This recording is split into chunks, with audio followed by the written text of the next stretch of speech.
Hallelujah, price the lord. ದೇವರ ಪರಿಶುದ್ಧ ನಾಮಕ್ಕೆ ಸ್ತೋತ್ರವಾಗಲಿ. ರಾತ್ರಿ ವೇಳೆಯಲ್ಲಿ ದೇವರ ನಾಮ ಆರಾಧನೆ ಮಾಡಿ ಒಂದು ಮಹಿಮೆ ಪಡಿಸೋದಕ್ಕಾಗಿ ಸ್ತೋತ್ರ. ಇವತ್ತು ದೇವರು ಕೊಟ್ಟಂತ ಒಂದು ಸಂದೇಶವನ್ನ ಒಂದು 2 ವಚನ ತೆಗೆದುಕೊಳ್ಳೋಣ. ಯೋಹಾನ ಬರೆದ ಪತ್ರಿಕೆ 3ನೇ ಅಧ್ಯಾಯ 1ನೇ ವಾಕ್ಯ. ನಿಕೋದೇಮನೆಂಬ ಒಬ್ಬ ಮನುಷ್ಯನಿದ್ದನು. ಅವನು ರಾತ್ರಿಯಲ್ಲಿ ಯೇಸುವಿನ ಬಳಿಗೆ ಬಂದು ಆತನಿಗೆ, ಗುರುವೇ, ನೀನು ದೇವರ ಕಡೆಯಿಂದ ಬಂದ ಬೋಧಕನೆಂದು ಬಲ್ಲೆವು. ಹಾಲೆಲೂಯಾ. ಆ ದೇಶದಲ್ಲಿ ನಿಕೋದೇಮನೆಂಬ ಒಬ್ಬ ಮನುಷ್ಯನಿದ್ದನು. ಅವನು ರಾತ್ರಿಯಲ್ಲಿ ಯೇಸು ಸ್ವಾಮಿಗೆ ಬಂದು ಯೇಸು ಸ್ವಾಮಿ ಹತ್ರ ಬಂದು ಹೇಳ್ತಾನೆ, ಆತನಿಗೆ, ಗುರುವೇ, ನೀನು ದೇವರ ಕಡೆ ಬಂದ ಬೋಧಕನೇ. ಹಾಲೆಲೂಯಾ. ಅವನಿಗೆ ದೇವರ ಕಡೆಯಿಂದ ಬಂದಿದ್ದಾರೆ ದೇವರು ಯೇಸು ಸ್ವಾಮಿ ಎಂಬುದಾಗಿ ಆತನಿಗೆ ತಿಳಿಸಿದವರು ಯಾರು? ಪವಿತ್ರಾತ್ಮರೇ ಅವರ ಮುಖಾಂತರ ತಿಳಿಸಿದ್ದಾರೆ. ಅವನ ಆತ್ಮದಲ್ಲಿ ಹೋಗಿ ಮಾತನಾಡಿದ್ದಾರೆ. ಯೇಸು ಸ್ವಾಮಿ ದೇವರ ಮನುಷ್ಯನು, ದೇವರೇ ಯೇಸು ಸ್ವಾಮಿ ಎಂಬುದಾಗಿ. ಹಾಗೆ ಇವತ್ತು ವಾಕ್ಯ ಸಂದೇಶವನ್ನ ನಾವು ಧ್ಯಾನ ಮಾಡ್ತಾ ಮಾಡ್ತಾ ಮಾಡ್ತಾ ದೇವರಾತ್ಮನು ನಮ್ಮ ಒಳಗೆ ಕಾರ್ಯ ಮಾಡುವಾಗ ಸತ್ಯ ಯಾವುದು, ಅಸತ್ಯ ಯಾವುದು ಎಂಬುದಾಗಿ ದೇವರಾತ್ಮನೇ ನಮಗೆ ತಿಳಿಸಿಕೊಡುವಂತರಾಗಿದ್ದಾರೆ. ಪ್ರಿಯ ಸಹೋದರ ಸಹೋದರಿಯರೇ, ಮತ್ತಾರು ನಮಗೆ ತಿಳಿಸಲಿಕ್ಕೆ ಸಾಧ್ಯವಿಲ್ಲ. ಏಕೆಂದ್ರೆ ನಮ್ಮ ಮನಸ್ಸಿನಲ್ಲಿ, ನಮ್ಮ ಆತ್ಮದಲ್ಲಿ ದೇವರ ನುಡಿ ಮತ್ತು ನಮ್ಮ ಯೋಚನೆ ಯಾವುದು ಎಂಬುದಾಗಿ ನಮಗೆ ತಿಳಿದುಕೊಳ್ಳಲಿಕ್ಕೆ ಸಾಧ್ಯವೇ ಇಲ್ಲ. ಯಾವಾಗ ದೇವರಾತ್ಮನು ನಮ್ಮ ಒಳಗಡೆ ಕಾರ್ಯ ಮಾಡುವುದಾದ್ರೆ ಇದು ದೇವರಿಂದ ಬಂದದ್ದು, ಇದು ದೇವರಿಂದ ಬಂದದ್ದು ಅಲ್ಲ ಎಂಬುದಾಗಿ ಪವಿತ್ರಾತ್ಮರೇ ನಮಗೆ ತಿಳಿಸಿಕೊಡುವಂತವರಾಗಿದ್ದಾರೆ.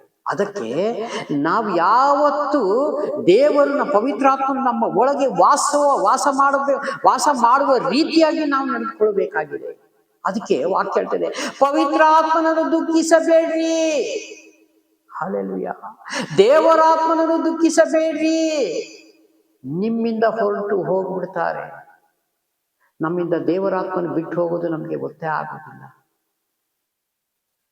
ದೇವರಾತ್ಮನ ಬಿಟ್ಟು ಹೋದ್ರೆ ಮತ್ತೆ ಯಾರು ವಾಸ ಮಾಡಕ್ಕೆ ಸಾಧ್ಯ ಹೇಳಿ? ಅವಾಗ ನಾವೇನ್ ಮಾಡ್ಬೇಕು? ಅದಕ್ಕೆ ಮನಮರಗುವ ದೇವನೇ ಏಸಯ್ಯ, ಮನಸಾರೆ ಸ್ತುತಿಸಿ ಕೊಂಡಾಡುವೆ. ಮನ ಮರಗಬೇಕು. ಮತ್ತೆ ದೇವರಾತ್ಮನನ್ನ ಪಡೆದುಕೊಳ್ಬೇಕಾದ್ರೆ ತುಂಬಾ ಪ್ರಯಾಸ ಪಡಬೇಕು. ಹಾಲೆಲೂಯಾ. ಬಂದಿರೋ ತಲಾಂತನ್ನ ಕಳೆದುಕೊಳ್ಳೋದು ಬೇಡ.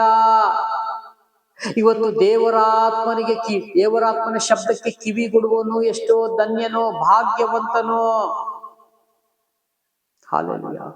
ಯಾವತ್ತು ನಮ್ಮ ಒಳಗಡೆ ಇಟ್ಟುಕೊಂಡು ನಾವು ವಾಸ ಮಾಡಬೇಕಾಗಿದೆ. ನಾನು ಕಲ್ಲಿನಲ್ಲಿ ಮಣ್ಣಿನಲ್ಲಿ ಕಟ್ಟಿದ ಗುಡಿಯಲ್ಲಿ ವಾಸ ಮಾಡಲ್ಲ ಅಂತ ಹೇಳ್ತಾರೆ ಸ್ವಾಮಿ. ನಿಮ್ಮ ಹೃದಯದಲ್ಲಿ ನಾನು ವಾಸ ಮಾಡ್ತೇನೆ. ಹಾಲೆಲೂಯಾ. ಪ್ರಿಯ ಸಹೋದರ ಸಹೋದರಿಯರೇ, ಇದನ್ನ ನಾವು ಗಮನ ಇಟ್ಟು ಕೇಳಬೇಕಾಗಿದೆ. ಹಾಲೆಲೂಯಾ. ಅದಕ್ಕೆ ಇನ್ನು ಕೆಳಗಡೆ ಹೇಳ್ತದೆ, ನೀನು ಮಾಡುವಂತ ಈ ಸೂಚಕ ಕಾರ್ಯಗಳಲ್ಲ ದೇವರ ಸಹಾಯವಿಲ್ಲದೆ ಮಾಡುವುದು ಯಾರಿಂದಲೂ ಆಗದು. ಹಾಲೆಲೂಯಾ. ಎಂತ ಸೂಚಕ ಕಾರ್ಯ, ಮಹತ್ ಕಾರ್ಯ, ಅದ್ಭುತ ಕಾರ್ಯ! ಸತ್ತ ಲಾಜರನಿಗೆ ಎಬ್ಬಿಸಿರೋದು. 12 ವರ್ಷ ಮಗು ಸತ್ತೋಗಿದೆ, ಅದಕ್ಕೆ ಎಬ್ಬಿಸಿರೋದು. ದೆವ್ವಗಳನ್ನ ಬಿಡಿಸಿರೋದು, ರೋಗಗಳನ್ನ ಬಿಡಿಸಿರೋದು, ಅನೇಕ ಮಹತ್ ಕಾರ್ಯಗಳನ್ನು 3.5 ವರ್ಷಗಳ ಕಾಲದಲ್ಲಿ ಸ್ವಾಮಿ ಮಾಡಿದ್ದಾರೆ. ಹಾಲೆಲೂಯಾ. ಇದೆಲ್ಲ ಹೇಗೆ ಸಾಧ್ಯ? ಹಾಲೆಲೂಯಾ. ಯೇಸು ಸ್ವಾಮಿ ಮಾಡಿದ್ದಲ್ಲ, ಇದು ಹೇಗೆ ಸಾಧ್ಯ? ತನ್ನನ್ನು ತಾನು ಬರಿದು ಮಾಡಿಕೊಂಡು ದಾಸನ ರೂಪವನ್ನು ತಾಳಿಕೊಂಡು ಬಂದರು ಅಂತ ದೇವರ ವಾಕ್ಯ ಹೇಳ್ತದೆ. ಹಾಲೆಲೂಯಾ. ಎಷ್ಟು ದೀನತೆಯಿಂದ ಬಂದರು. ಎಲ್ಲ ಪಾಪಗಳನ್ನ ತೊಳೆದು ಬಿಟ್ರು, ಎಲ್ಲ ಶಾಪಗಳನ್ನ ತೊಳೆದು ಬಿಟ್ರು. ಇವೆಲ್ಲ ನನ್ನ ಮೇಲೆ ನಾನು ಹೊತ್ತುಕೊಂಡಿದ್ದೇನೆ,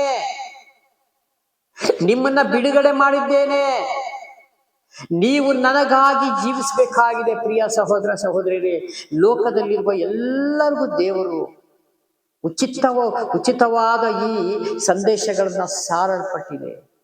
ಉಚಿತವಾಗಿ ಪರಲೋಕ ಕೊಡ್ತಾ ಇದ್ದೇನೆ. ಕ್ರಯ ಇಲ್ಲದೆ, ಯಾವ ಕ್ರಯ, ದುಡ್ಡಿಲ್ಲ. ಫ್ರೀಯಾಗಿ ಕೊಡ್ತೇನೆ ನಾನು. ಯಾವನಿಗಾದರೆ ನೀರಡಿಕೆ ಆಗಿದ್ದರೆ ನನ್ನ ಹತ್ರ ಬಂದು ಕೇಳಿಕೊಳ್ಳಲಿ, ಅವನಿಗೆ ನೀರು ನಾನು ಕುಡಿಸ್ತೇನೆ. ಅಂದ್ರೆ ದೇವರ ವಾಕ್ಯವನ್ನು ನಿಮ್ಮೊಳಗೆ ನಾನು ಕೊಡ್ತೇನೆ. ನಾನು ಕೊಡುವಂತ ವಾಕ್ಯ ಸಂದೇಶಗಳು ಎಂದಿಗೂ ಅಳಿದು ಹೋಗುವುದಿಲ್ಲ, ನೀರಡಿಕೆ ಆಗುವುದಿಲ್ಲ. ಇದು ಧ್ಯಾನಿಸ್ತಾ ಇದ್ರ ಪ್ರಕಾರ ಜೀವಿಸಿದ್ರೆ ಪರಲೋಕಕ್ಕೆ ನಿಮ್ಗೆ ಬಾಧ್ಯಸ್ಥರಾಗ್ತೀರಿ. ಹಾಲೆಲೂಯಾ. ಇದು ದೇವರೇ ಸ್ವಾಮಿ ಹೇಳ್ತಾರೆ. ಹಾಗಾಗಿ ನೋಡಿ, ಕೆಳಗಡೆ ಹೇಳ್ತಿದೆ, ಸಹಾಯವಿಲ್ಲದೆ ಮಾಡುವುದು ಯಾರಿಂದನೂ ಆಗೋದು ಎಂದು ಹೇಳಿದನು. ಅದಕ್ಕೆ ಯೇಸು ಹೇಳ್ತಾರೆ, ನಾನು ನಿನಗೆ ನಿಜ ನಿಜವಾಗಿ ಹೇಳುತ್ತೇನೆ, ಒಬ್ಬನು ಹೊಸದಾಗಿ ಹುಟ್ಟದಿದ್ದರೆ ಅವನು ದೇವರ ರಾಜ್ಯಕ್ಕೆ ಕಾಣಲಾರನು. ಹಾಲೆಲೂಯಾ. ಯೇಸು ಸ್ವಾಮಿ ಆತನಿಗೆ ಹೇಳ್ತಾರೆ, ಒಬ್ಬನು ಹೊಸದಾಗಿ ಹುಟ್ಟದೇ ಇದ್ದರೆ ದೇವರ ರಾಜ್ಯ ಕಾಣಲಾರನು. ಹಾಲೆಲೂಯಾ. ಹೊಸದಾಗಿ ಹುಟ್ಟದಿದ್ದರೆ ಅಂದ್ರೆ ಬಹಳ ಜನಕ್ಕೆ ಕನ್ಫ್ಯೂಷನ್ ಆಗ್ತದೆ, ಹೇಗೆ ಹುಟ್ಟುವುದು ಎಂಬುದಾಗಿ. ನಿಕೋದೇಮನು ಅದೇ ರೀತಿಯಾಗಿ ಕೇಳ್ತಾನೆ, ಕೆಳಗಡೆ ವಾಕ್ಯದಲ್ಲಿ ಕಾಣಲಾರಿ ಅಂದನು. ಅದಕ್ಕೆ ನಿಕೋದೇಮನು ಕೇಳ್ತಾನೆ, ಆತನು ಮನುಷ್ಯನು ಮುದುಕನಾದ ಮೇಲೆ ಹುಟ್ಟುವುದು ಹೇಗೆ? ಯೇಸು ಕೇಳ್ತಾನೆ, ದೇವರೇ, ನಾ ಮುದುಕನಾಗಿದ್ದೇನೆ, ಮನುಷ್ಯ ಮುದುಕನಾದ್ಮೇಲೆ ಹೇಗೆ ತಿರುಗಿ ಹುಟ್ಟುವುದು? ಹಾಲೆಲೂಯಾ. ಹೇಗೆ ಹುಟ್ಟಕ್ಕೆ ಸಾಧ್ಯ? ಮತ್ತೆ ಸ್ವಾಮಿ, ನೀವು ಹೇಳ್ತೀರಿ ಹೊಸದಾಗಿ ಹುಟ್ಟದೇ ಇದ್ರೆ ನಿಮಗೆ ದೇವರ ರಾಜ್ಯ ಕಾಣಲಾರ್ರಿ ಎಂಬುದಾಗಿ. ಆದರೆ ಈ ವಯಸ್ಸಾಗಿದಿಲ್ಲ, ಯಜಮಾನರಾಗಿದ್ದಾರಲ್ಲ, ಇವರು ಹೇಗೆ ಮತ್ತೆ ಹೊಸದಾಗಿ ಹುಟ್ಟು ಬರುವುದು ಎಂಬುದಾಗಿ ಆತನು ತನ್ನವನಾದ ಮೇಲೆ ಹೊಸದಾಗಿ ಹುಟ್ಟುವುದು ಹೇಗೆ ಎಂದು ಆತನನ್ನು ತನ್ನ ತಾಯಿ ಗರ್ಭದಲ್ಲಿ ತಿರುಗಿ ಸೇರಿ ಹುಟ್ಟುವುದಾಗಿತ್ತೆ. ಅಂದ್ರೆ ತಾಯಿಯಲ್ಲಿ ಮತ್ತೆ ಹುಟ್ಟುವುದಾಗುತ್ತೆ, ಹೊಸದಾಗಿ ಹುಟ್ಟಕ್ಕಾಗುತ್ತೆಯೇ ಅಂತ ಕೇಳ್ತಾನೆ ಎಂದು ಕೇಳಿದನು. ಅದಕ್ಕೆ ಯೇಸುಸ್ವಾಮಿ ಹೇಳ್ತಾರೆ, ನಾನು ನಿಮಗೆ ನಿಜ ನಿಜವಾಗಿ ಹೇಳುತ್ತೇನೆ, ಒಬ್ಬನು ನೀರಿನಿಂದಲೂ ಆತ್ಮದಿಂದಲೂ ಹುಟ್ಟದಿದ್ದರೆ ದೇವರ ರಾಜ್ಯಕ್ಕೆ ಸೇರಲಾರನು. ಹಾಲೆಲೂಯಾ. ಪರಿಶುದ್ಧನೇ ದೇವರೇ, ಸ್ತೋತ್ರ ಅಪ್ಪ. ಹಾಲೆಲೂಯಾ. ನೀರಿನಿಂದ ದೀಕ್ಷಾ ಸ್ನಾನ ಮಾಡಿಸಿಕೊಂಡು ಪವಿತ್ರಾತ್ಮನು ನಿಮ್ಮ ಒಳಗೆ ಇಟ್ಟುಕೊಂಡು ನೀವು ವಾಸ ಮಾಡುವುದಾದರೆ ಪರಲೋಕ ರಾಜ್ಯಕ್ಕೆ ಸೇರ್ತೀರಿ ನೀವು. ವಾಕ್ಯ ತುಂಬಾ ಚೆನ್ನಾಗಿ ಹೇಳಿದೆ ಕೆಳಗಡೆ. ನಿಮಗೆ ನಿಜ ನಿಜವಾಗಿ ಹೇಳುತ್ತೇನೆ, ಒಬ್ಬನು ನೀರಿನಿಂದಲೂ ಆತ್ಮದಿಂದಲೂ ಹುಟ್ಟದಿದ್ದರೆ ದೇವರ ರಾಜ್ಯಕ್ಕೆ ಸೇರಲಾರನು. ಹಾಲೆಲೂಯಾ. ದೀಕ್ಷಾ ಸ್ನಾನ ಮಾಡಿಸಿಕೊಂಡು ಇಂದಿನ ಪಾಪವನ್ನ ತೊಳೆದು ಬಿಟ್ಟು ಕರ್ತನಿಗಾಗಿ ಜೀವಿಸ್ತೇನೆ ಅಂತ ವಾಗ್ದಾನ ಮಾಡಿದವರು ಹೊಸದಾಗಿ ಹುಟ್ಟಿದ ರೀತಿಯ ಆಗ್ತದೆ. ಕರ್ತನ ಭೋಜನದಲ್ಲಿ ಪಾಲುಗಾರರಾಗಿ ನಿತ್ಯ ರಾಜ್ಯಕ್ಕೋಸ್ಕರ ಈ ಭೂಮಿ ಮೇಲೆ ನಾವು ಕಾಯ್ತಾ ಕೂತ್ಕೋಬೇಕು. ಹಾಲೆಲೂಯಾ.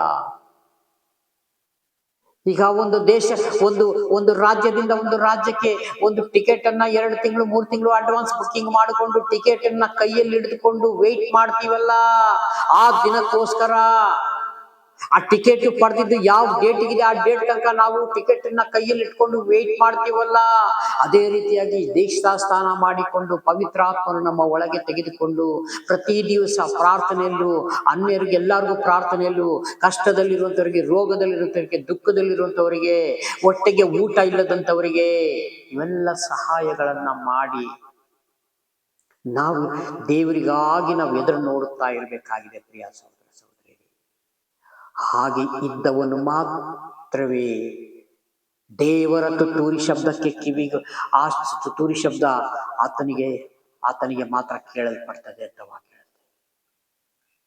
ಹಾಲೆಲೂಯಾ. ಹಾಗಾಗಿ ದೇವರು ಕೊಟ್ಟಂತ ಈ ಸಂದೇಶವನ್ನ ನಿಮಗೆ ಮುಕ್ತಾಯ ಮಾಡೋಣ. ಕಣ್ಮುಚ್ಚಿ ಪ್ರಾರ್ಥನೆ ಮಾಡಿಕೊಂಡು ಮುಕ್ತಾಯ ಮಾಡ್ತೀನಿ. ಪ್ರೀತಿ ಸ್ವರೂಪನಾದ ದೇವರೇ, ರಾಜಾದಿರಾಜನೇ ಯೇಸು ಸ್ವಾಮಿ, ನಿಮಗೆ ಮಹಿಮೆ ಆಗಲಿ ದೇವರೇ.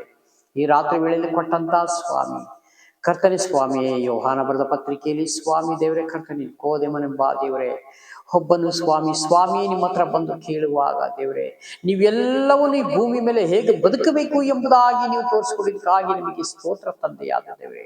ಅದೇ ರೀತಿಯಾಗಿ ದೇವರೇ, ಈ ಭೂಮಿ ಮೇಲೆ ಸ್ವಾಮಿ ಯಾರ್ಯಾರು ಸ್ವಾಮಿ ದೇವರೇ ಈ ರೀತಿಯಾಗಿ ಅವ್ರ ಮನಸ್ಸಿನಲ್ಲಿ, ಅವರ ಆತ್ಮದಲ್ಲಿ ಹೇಗೆ ಕೇಳ್ತಾರೋ ಅವ್ರಿಗೆಲ್ಲರಿಗೂ ಸ್ವಾಮಿ ನೀನು ಉತ್ತರ ಕೊಡುವಂತ ದೇವರಾಗಿರೋದಕ್ಕಾಗಿ ಸ್ತೋತ್ರ. ಏಕೆಂದ್ರೆ ಆತ್ಮದ ನುಡಿಗಳಿಗೆ ಕೇಳುವಂತ ದೇವರು ನೀವು ಸ್ವಾಮಿ ದೇವರೇ, ಸ್ತೋತ್ರ.